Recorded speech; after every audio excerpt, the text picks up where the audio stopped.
51-year-old Lorin Gorman has a fourth-degree black belt in Taekwondo.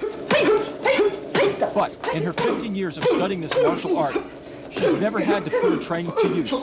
Until, that is, last week.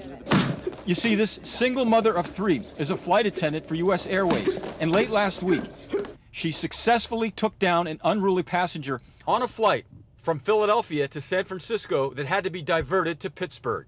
Now, this passenger had eaten a bunch of marijuana brownies before the flight, and once in the air, he went to use the restroom. Once inside that restroom, he started yelling and screaming and wouldn't come out. When he did come out, he had his pants down. We pick up the story where Gorman is trying to get him to the back of the plane to make him sit down when suddenly he assumes this position. I said really loud then, "Sit down, now." And that's when he took his hand and just swung his elbow, just took his elbow like that at me, at my face. I took his right arm, put him in an arm lock, and I wanted to get to his other arm, so I jumped up on the seat and I reached to grab his other arm, but he wouldn't let me take his arm. So that's when I just put him in a chokehold. This is not to play at home. This is a very dangerous movement. She put her head down. He can't anymore do any defense. He cannot hit her.